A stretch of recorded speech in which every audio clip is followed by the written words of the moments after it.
You're not failing financially. You're comfortable. And comfort is expensive. Not in a dramatic way, not in a painful way, but in a slow, invisible way. Modern poverty doesn't feel like suffering. It feels like convenience. Food delivered in 20 minutes. Streaming platforms on demand. Buy now, pay later. Monthly subscriptions for everything. One-click upgrades. Nothing hurts.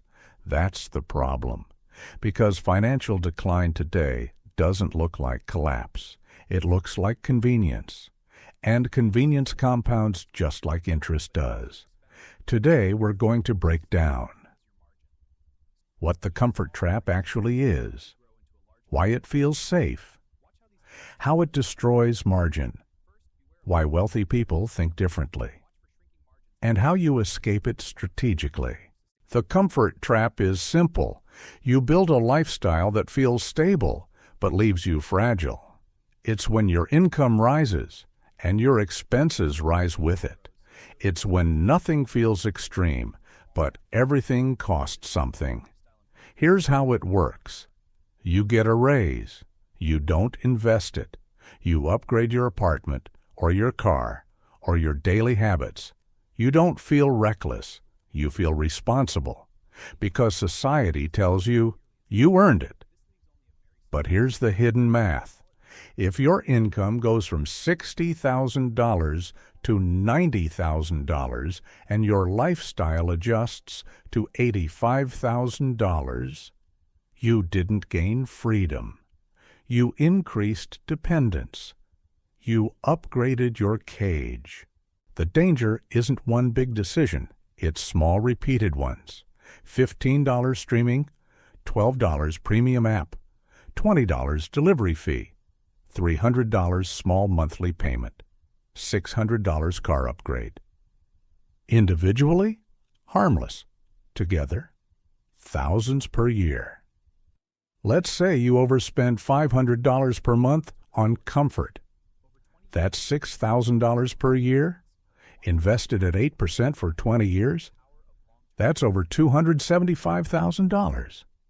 Comfort doesn't look expensive today. It looks devastating in hindsight. That's why most people never see it coming, because it doesn't feel like a sacrifice. It feels like ease. Comfort gives emotional security. It makes you feel grounded, like everything is under control. You wake up in a nice space. You drive something respectable. You can afford small luxuries. You feel modern. You feel upgraded. You feel on track. But feeling stable is not the same as being stable. Emotional comfort can mask financial fragility, because real stability isn't how your life looks. It's how resilient it is. Real stability is quiet. It's low fixed expenses that don't choke your cash flow. It's high margin, the space between what you earn and what you require. It's liquid savings that can carry you through storms. It's growing assets that don't depend on your daily effort. Now ask yourself something honestly. If your income stopped tomorrow, no warning, no transition period, how long could you survive without changing your lifestyle? 3 months? 6 months? A year? Or would panic start immediately? If the answer makes you uncomfortable, that discomfort is information, because stability doesn't fear interruption. Comfort does. Comfort without margin is financial anesthesia. It numbs urgency. It makes everything feel fine. It delays discipline. It postpones preparation. It convinces you that tomorrow will look like today. But wealth isn't built on how things feel. It's built on how long they last. And if your lifestyle collapses the moment income pauses, that's not stability. That's dependence. Comfort reduces ambition. When nothing hurts, you don't change. You tolerate jobs you dislike because they fund your lifestyle. You delay side projects because you're fine. You avoid investing aggressively because nothing feels urgent. Pain forces growth. Comfort delays it. And delayed growth costs years. Wealth is built in focused phases. Most people stretch that phase over decades because comfort keeps them passive. Wealthy people are not anti-comfort. They are strategic with it. They delay upgrades. They control burn rate. They invest first, then they upgrade. Average pattern. Income up. Arrow, right arrow, lifestyle.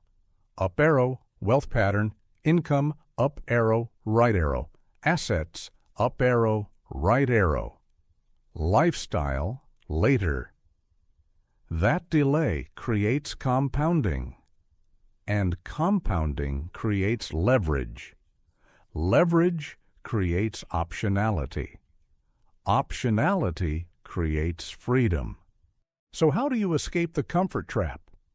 Not with motivation, not with guilt. You escape it with structure. First, measure your burn rate. How much do you actually need each month to survive? Not thrive, not impress, survive. Housing, food, transportation, utilities, that number is your survival number. Most people don't know it. They know their income. They don't know their requirement. Income creates illusion. Burn rate creates clarity.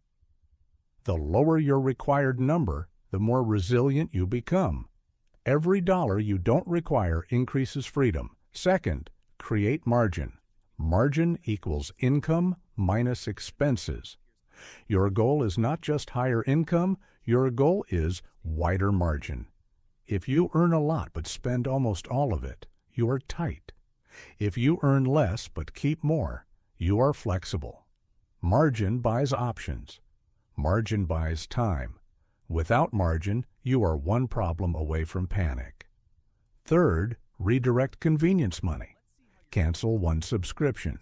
Reduce one payment. Downgrade one unnecessary luxury. Take that exact amount and automatically invest it. Automation beats discipline. If you wait to invest what's left over, there will never be anything left. Fourth, build discomfort intentionally. Comfort removes urgency, so create small challenges. Learn more, build more, invest more seriously. Growth requires tension. Comfort delays it. And finally, upgrade last. Only upgrade your lifestyle after your assets can pay for it. If your investments cover the cost, it's freedom.